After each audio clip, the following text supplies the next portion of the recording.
Good morning to all of you. So, we are discussing the fifth unit of operating system, that is secondary storage management. Today, we are going to discuss the last point from this chapter, that is called as the file management. So, in case of file management, we have to discuss about the overview, the file organization and access, file directories, file sharing, record blocking, secondary storage management. So all these points regarding to the file management that we are going to discuss in this today's lecture. And one point here I will mention in the start of the lecture is that the total point, it is a theoretical one. So you will find that all the points they are means all the one can say that all the theory points are covered here. So all the slides, they contain theoretical concept only. There is no any diagram, or one can say no numericals is involved in this case. So bear with the entire lecture with me, right? So let us start with the file management, and the topic is very simple. As you know that what is the meaning of file, what do you mean by directory, how to handle the files, right? So which are the commands used for the creation and the deletion of the files, creation and the deletion of the directories, and how they are kept on the secondary storage, and how the files are accessed. So all the things you know in advance, but that we are going to just revise it here in file management, that which is nothing but the last topic from our unit number 5, input output and the file management, right? So the first point here is the overview of the file system. So as you know that the files are the building blocks of any operating system. Files are the building blocks of any operating system. So each and everything we are keeping on, we are using in the operating system is nothing but we are maintaining it is in the form of files only. So permanent storage of information and data is a file. So anything you are keeping on your machine that is kept in the form of file. You take any data, you take a numerical data, you take a picture data, you take a video data, you take any form of data that is kept in the form of file. So you are calling it as a video file, you are calling it as an audio file, you are calling it as a text file, you are calling it as a JPG, means picture image file, etc., etc. So file provides an easy means of information sharing. Operating system maps files with physical devices, means the files need to be stored on the secondary storage. An unstructured sequence of data means a files. It is also a logical unit of information created by processes. So file is any organized information. File is any organized information and stored within the secondary storage. It is physical view of the file. A program which user prepare is a file. File represents a program and data. The output from the compiler may be an object code file or an executable file. Content or information of the data of the file is decided by the creator of the file. The file contains various types of data like source program, object program, text, numeric data, images, graphs, sounds, payroll records, dead stock records, etc., etc. Just now, I have said that. So file means any kind of data it maintains. So any kind of means you can have image file, you can have numerical data, you can have the text data, you can have the object program .obj file is there, even your executable file is there. Then you have the graphs, you have the sound file, audio files, then you have the various video files. So any sort of data, any sort of information is represented in the form of file, and that particular file is kept on your secondary storage. That particular file is kept on your secondary storage. Now it is the responsibility of operating system, it is the duty of operating system to create the file, to store that particular information in the form of file, to retrieve the information as and when the user needs that particular information in the form of file. The next point in the file management is nothing but the file naming, how to name the file or how to refer the file. So file store information on the disk. So file name is given when process creates a file. So file name contains continues to exist even after closing a file. So it is necessary. So you know that for a particular file name must be there. So for each and every file must have explicit name is given to it. So file name rule is changes according to the operating system. So all operating system allowed up to 8 string as a file name. Special characters and numbers are allowed to use as a file name here. So file names contain two parts. That is first part after a period and before that particular period. So for example, sorting.c. So .c is nothing but the extension. .c is nothing but the extension given here. So in the file name after period, it is called as the file extension. .c is the C file. .exe is the executable file. .obj is nothing but your object file. .txt is nothing but your text file. .jpg, we can say it is nothing but your we can say that it is nothing but your picture file. So this is nothing but your extension, and this is nothing but your actual name of the file. The way you want to represent, the way you want to store the file on your secondary storage. So file extension after period contains up to 3 characters. So this can be up to 3 characters. Means .obj means these are the 3 characters. So following is the list of file extension. So various file extensions are given here in file naming, how they are referred. So .c, you can find it here. It is a C program file. .exe, it is nothing but your executable file. .bak is nothing but your backup file. .hlp is nothing but your help file. .pdf is nothing but your portable document file. .txt is nothing but the general text file. .zip is nothing but your compressed file or the zip file where you are going to zip the programs. The GIF is nothing but the graphical interchange format. GIF is the image file. HTML, that is nothing but your hypertext markup language file. MP3 is the music recorded in the MP3, and PS is nothing but your PostScript file. So these are the very few are given here, but there are n number of extensions are available for the files. The next point is nothing but the type of file. So we'll see here how many types of file exist. So file type represents the internal structure of the file. That means according to the structure, the file is divided into certain type, that is a text file, source file, executable file, and the object file. So in case of text file, you find that it is a sequence of character which organize into lines. So text file, it is a regular file. Text file, it is a regular file. Source file, it contains sequence of subroutines, procedures, and functions. Source file means, say for example, if any source code or if any source program is there, it is called as a source file. An executable file, you know that when the program is in a running state, or when that particular process is in a running state, it is called as the executable file. Means actual running or actual execution of the program continues. So it contains a series of code sections. This file is input to the loader, and loader loads this file into the main memory to execute that particular program. An object file is the input to the linker. The object file is a binary file that the compiler creates that converts the source into the object code. Means, for example, a.c is the C file, is the C program. The compiler compiles that particular C program. That program is get converted into .obj file. Means object file, it is a binary file. Then that obj file, when you execute that file, it get converted into the executable file. It get converted into the executable file, right? Again, in case of file types, the file is further divided into following two types. That is nothing but the ordinary file and the directory file. So you can have the two more types. This is nothing but the ordinary file, directory file, then FIFO file, the character device file, block device file. Right. Further, it is divided into the number of types. That is nothing but ordinary, directory, FIFO, then character device, and the block device. The ordinary file means what? It is also called as the regular file. It contains only data as a stream of characters. An ordinary file cannot contain another file or directory. It means it is a simple regular file. It is either text file or a binary file. So any text file or a binary file, you can call it as a ordinary file. So examples of ordinary files include simple text files, application data files, files containing high-level source code, executable text files, and binary image files. Right. The next is nothing but your next type of the file is nothing but your directory file. So directory file is like a folder. Means a directory, you are referring it is here as a file. So a directory file is like a folder that contains other file, including the subdirectory files. Say for example, any any directory, that is also treated as a file. Suppose a directory is there, then under that directory you are again keeping several different files there, right?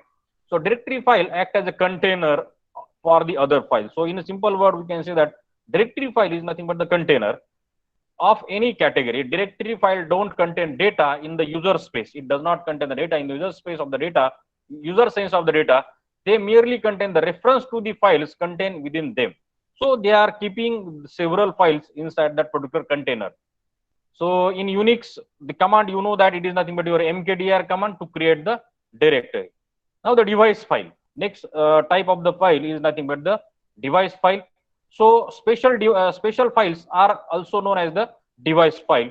In Unix, all physical devices are accessed via device file. Means in a simple word, it is nothing but the device driver files. It is nothing but the device driver file. Suppose you need to install the printer with your in your machine, so you need to have the printer device driver file installed on that particular machine.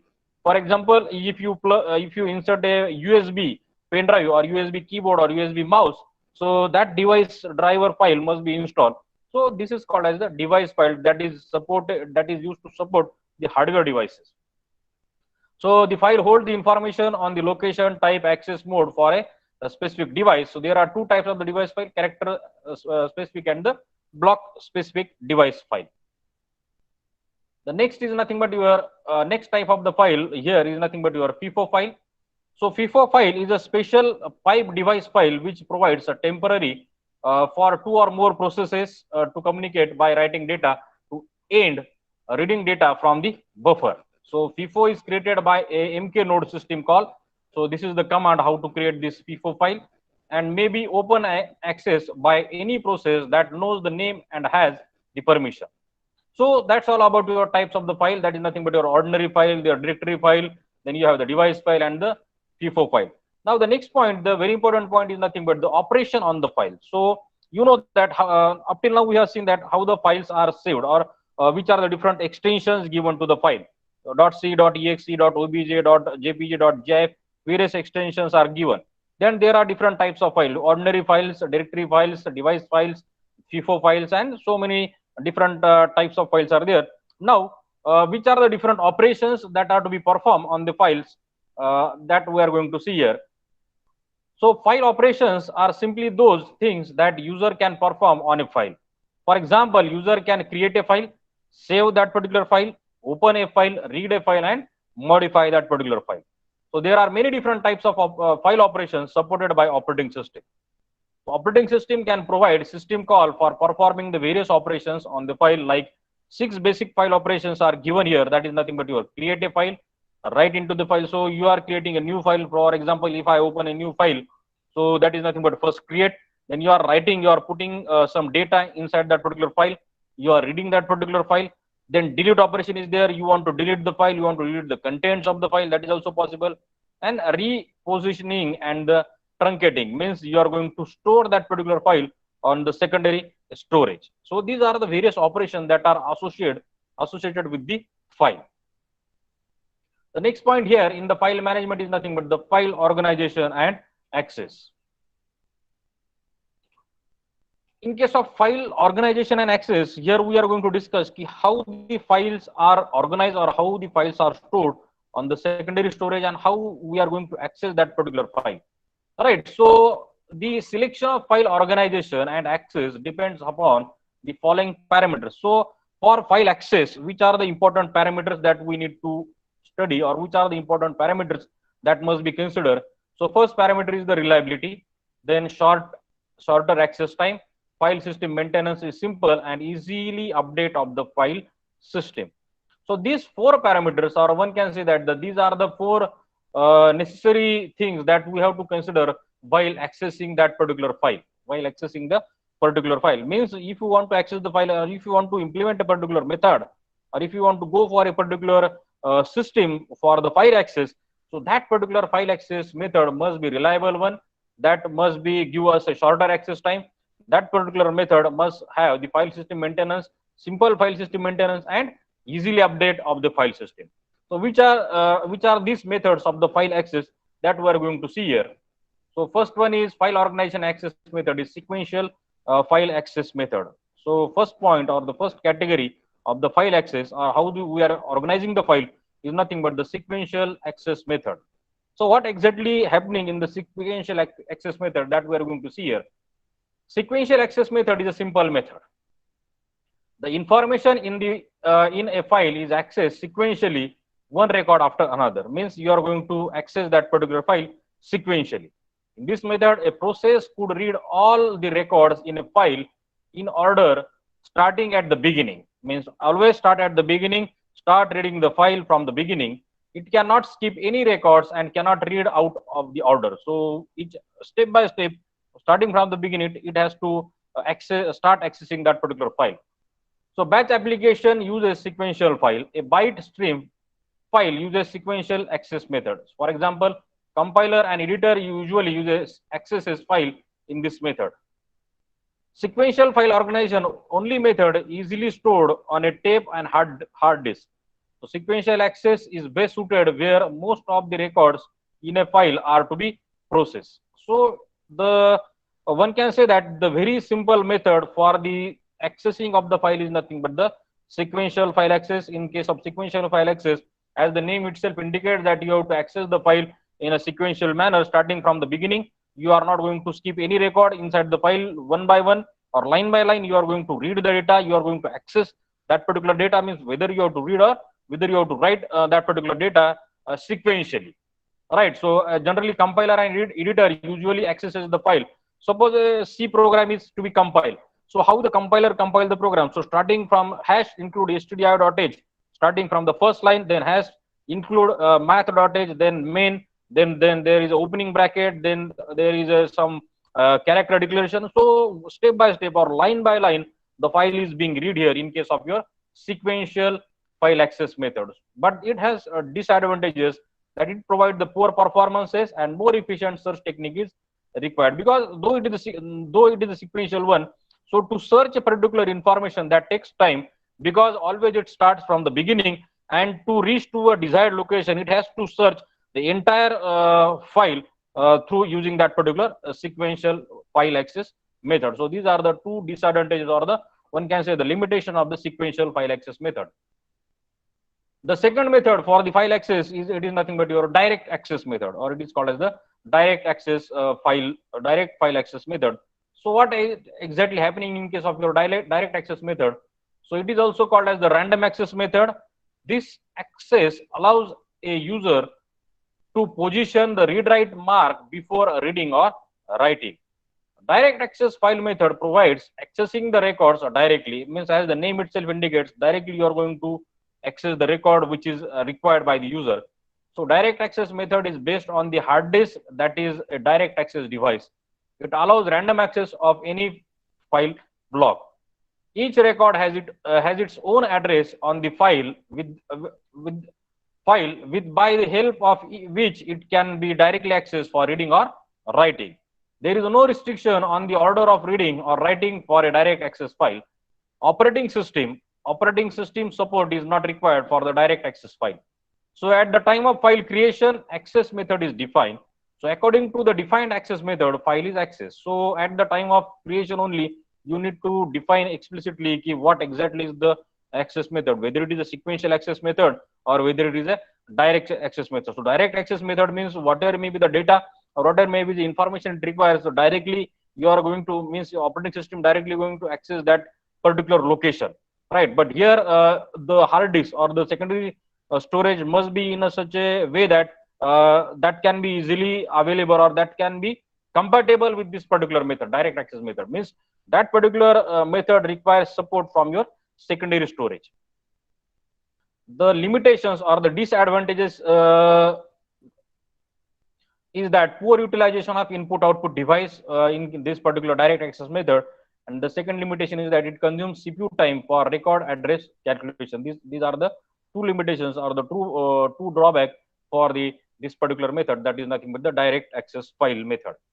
The third method for the file access is nothing but your index sequential access. So first is nothing but your sequential, second is the direct, and the third one is nothing but index sequential access. In case of what is the mechanism of index sequential, that we'll see here. It is modified method of direct access method. So one can say it is the improved version of the direct access file method.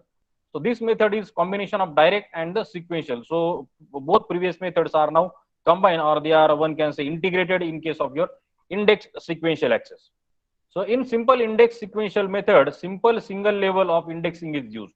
Sequential file is used as an index. So sequential file, so you are keeping one index here, and index sequential files are store records in order that they return onto the disk. So record may be retrieved in a sequential order or in a random order using an index to represent the record number in the file. So index means just like your index. So just like your file index. So when you are writing a write-ups into the file, you are making the index. You are making an index and you are putting on the at the first page. So if you want to search a particular assignment, say for example assignment number 7, what exactly is the page number? So you are first looking into the index. So assignment number 7, page number 52. Directly you are going to the page number 52. That means you are using both methods, that is sequential method as well as the direct access method, right? So sequentially you are searching into the index, but while actually going to that particular location, you are using the direct access method. So combination of the previous two is called as the index sequential, and the index is maintained here. That's why it is called as the index sequential method. So if the file size is large, larger index is required and it contains larger number of entries. The CPU takes time to search into the index. Higher level index is used to reduce a search time. An entry in the higher level index points to a section of an index. This higher index contains the records. This index is searched to find the section of the disk that may contains a required information. So just now I have told you that so index is maintained. So through that index, the desired item or the desired information is being searched. So first look into the index. Index gives you the exact location. Then you can directly go to that particular desired location here. So the higher index contains the record. This index is searched to find the section of the disk that may contain the required record the same way. The next point is here is the file directories. So file directory means what?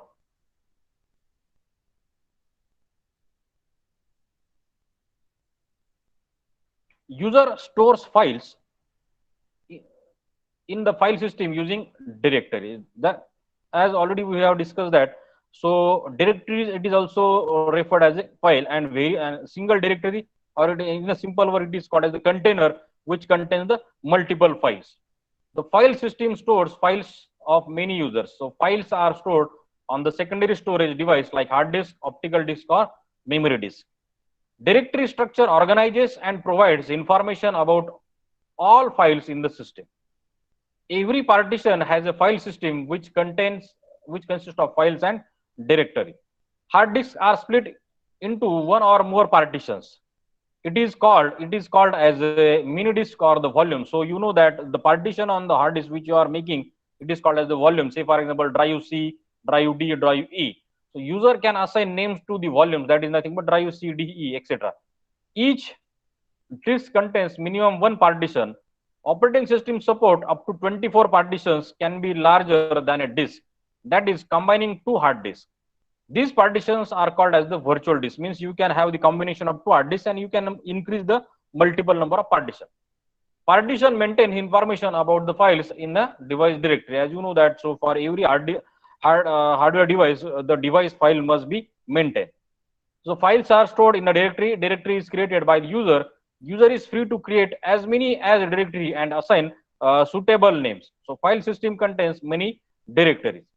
Directory contains information about the file. So file information includes the type, size, date, modified, and the name.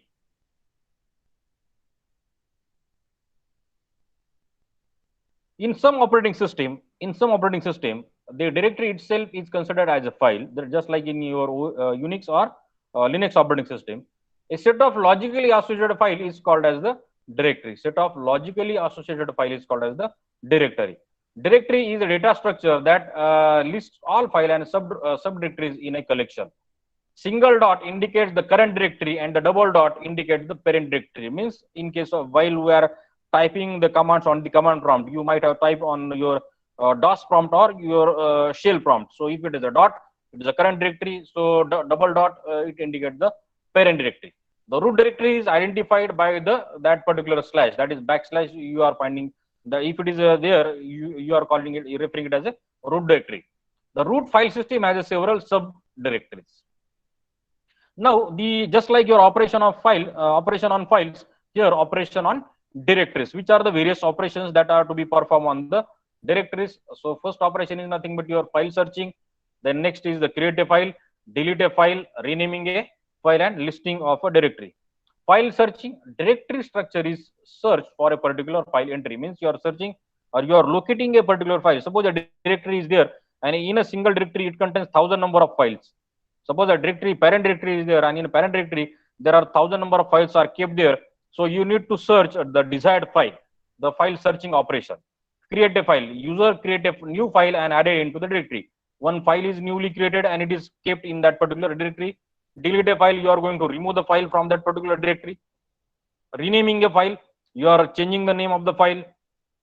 Listing of directory, you know very well ls minus l is the command used to list in Unix or in Linux, and whereas in case of your DOS you can have the dir command and you are going to list the entire contents of that particular directory on the command prompt itself.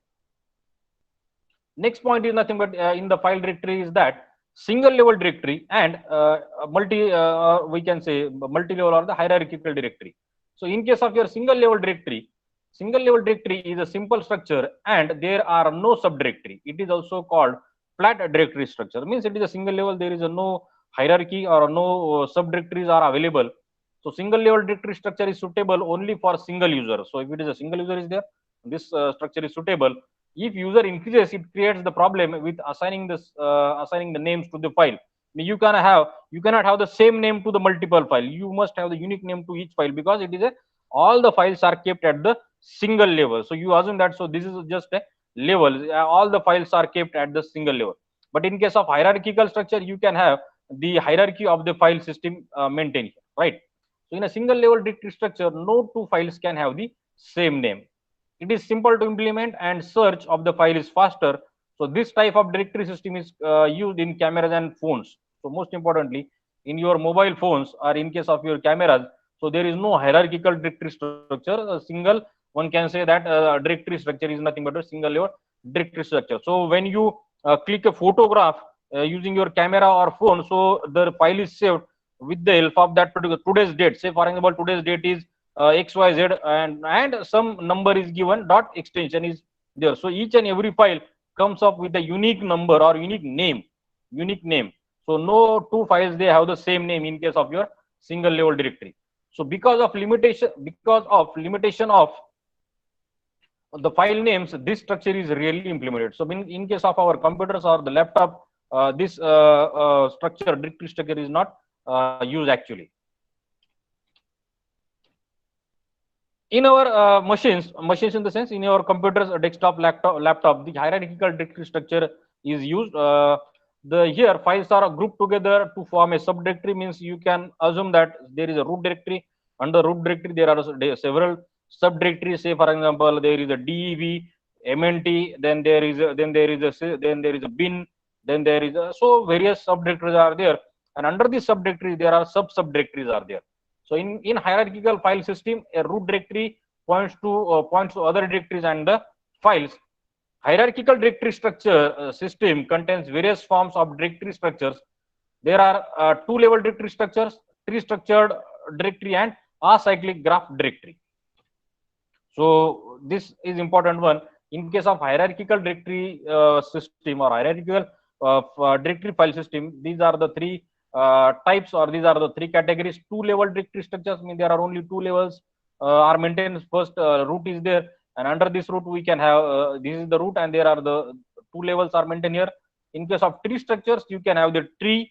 The files or the directories are stored in the form of tree. And in case of acyclic graph directory, this is the third category. It is called as the acyclic graph directory. So all these three that we are going to see here. The first one is tree structure directory. In this structure, directory itself is a file.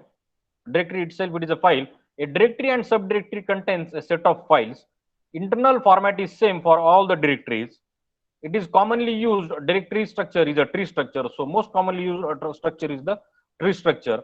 All files in a disk have unique path name. So definitely all files they have unique path name. So path name is nothing but where that particular file is located. A path name describes the path that the operating system must take to get from some starting point in that particular file system to the destination object. So each process has its own working directory.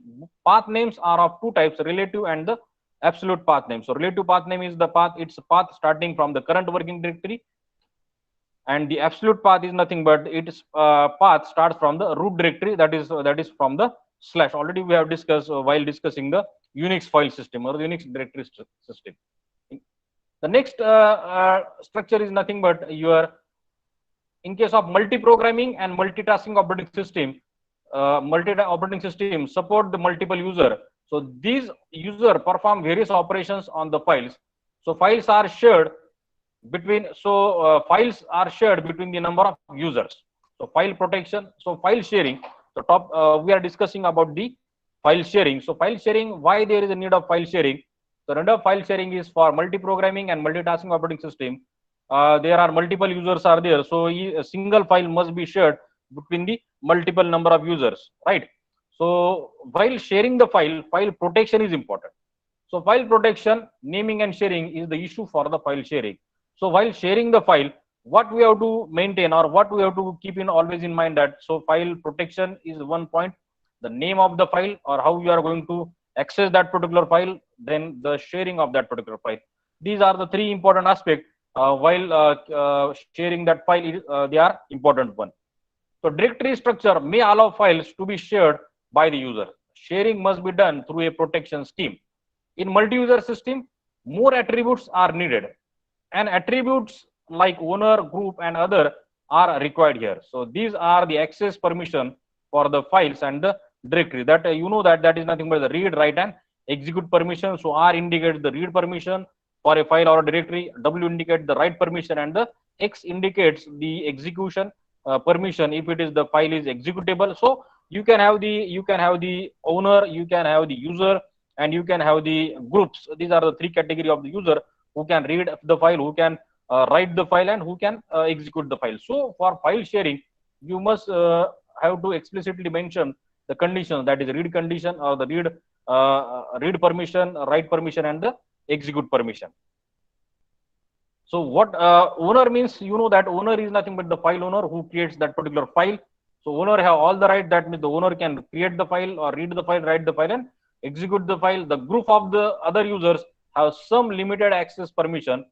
So mostly read and execute permission are assigned to the group, and the last category of the user have only execute permission. Means suppose the TI, so you are the user from TIT1, so you have the full access to create, read, write, and execute the file.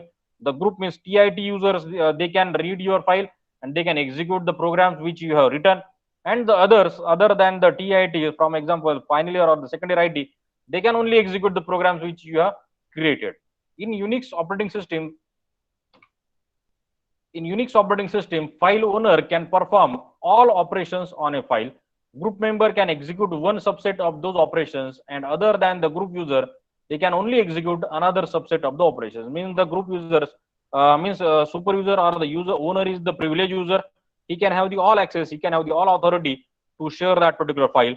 Whereas the group of that particular group of some user, they have some access, they have some permissions to perform some operation like your read and execute, but other users, they can only execute the file, they cannot read, they cannot write into the file, right? The next point here is nothing but your record blocking. So record blocking means what, that we are going to see here. The important point, always there is a question in your end semester examination that you write a note on record blocking, or what exactly is the concept of record blocking. So that we are going to see here.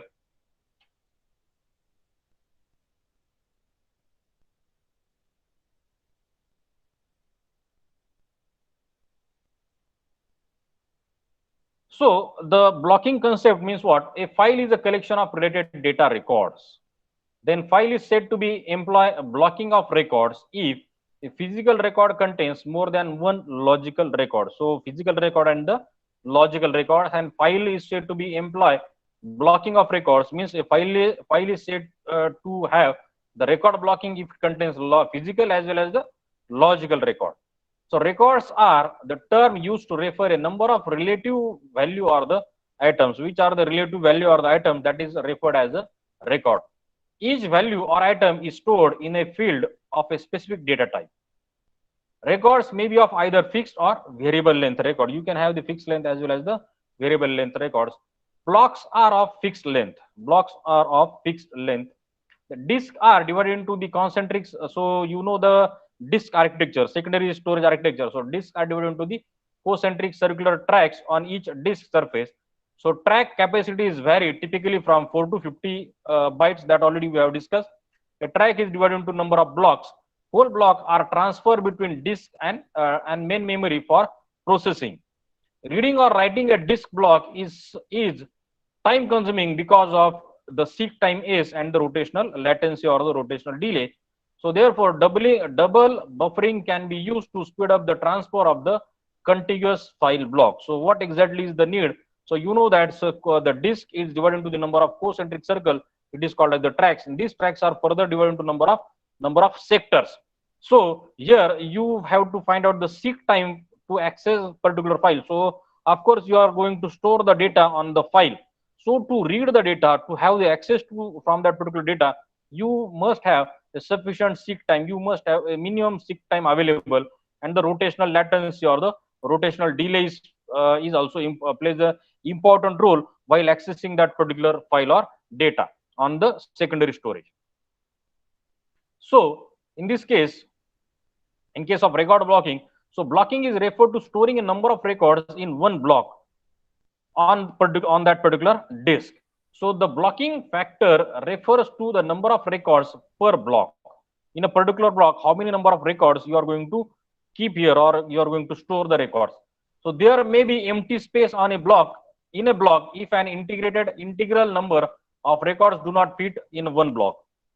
The span records are referring to record that exceeds the size of one or more blocks and hence span a number of blocks.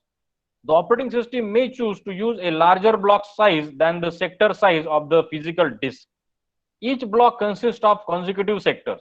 A large block size increases the transfer efficiency. Therefore, it can be convenient to have the block size match the machine's page size. Hard disk and the tape drives consist of one or more records. These devices recognize blocks of data. Interblock gap is a blank space and it separates one block from another block.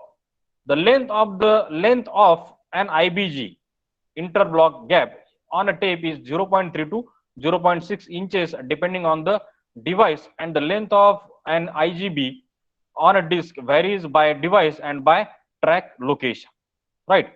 So in case of your record blocking, what we have to consider here, we have to consider the size of the block. Physical block means how the physically blocks are created on the secondary storage, what exactly is the structure of that particular block, and how that block is keeping the record inside, whether it is a how one can say that whether it is the empty block or whether it contains the file, and how to access that file from that particular block on the hard disk or on the secondary storage.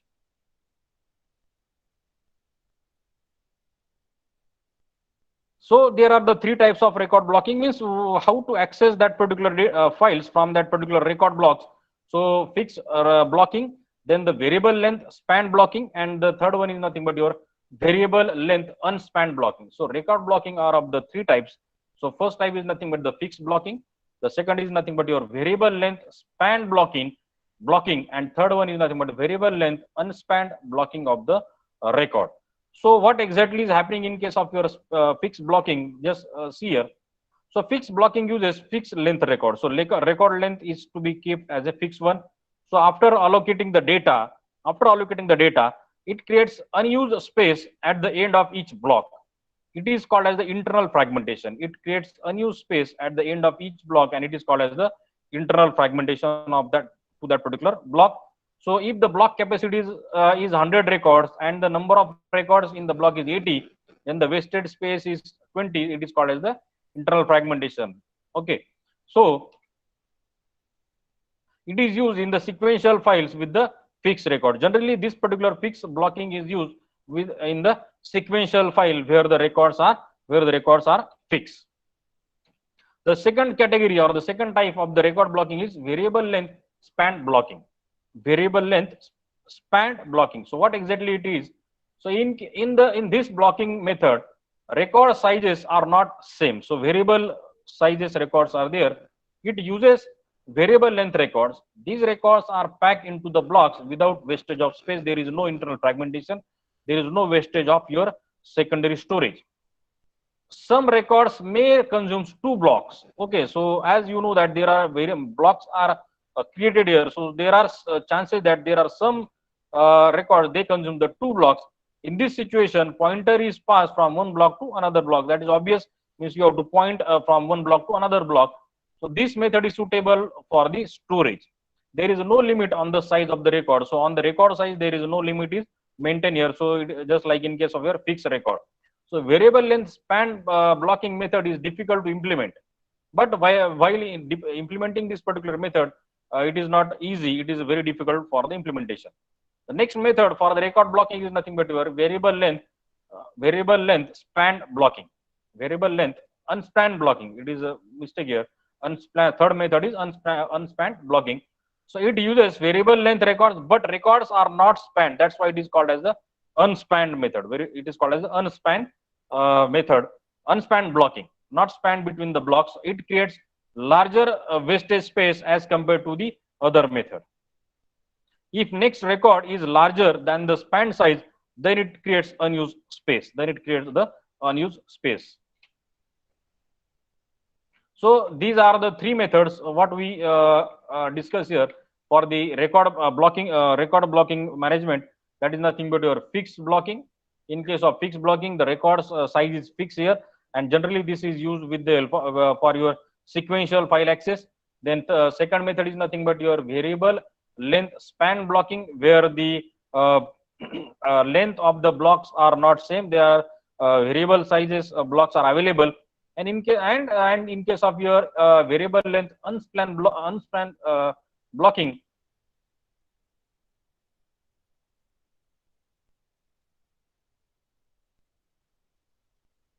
variable length unspanned blocking, it uses the variable length records. Along with the variable length records, the records are not spanned. They are not spanned between the blocks, right? So it creates the larger waste space as compared to the other method. So if the next record is larger than the span size, then it creates the unused space. So these are the three methods for the record blocking, right? So okay, so that's all about the file management. So in the file management, we have seen about the various operations are to be performed on the files, the directory structures, then sharing of the file, and the last important point is nothing but your record blocking. So three methods for the record blocking: fixed blocking, the variable size unspanned, and variable size spanned record blocking. So here are the references. So with this, let us stop here for the today's lecture. And here is the end of your fifth unit. That is nothing but your IO management and the file system management. So we have completed the 5 unit of your operating system. And today I will give you the assignment and the test on this same unit on the classroom. Okay. So let us stop here for this today's lecture.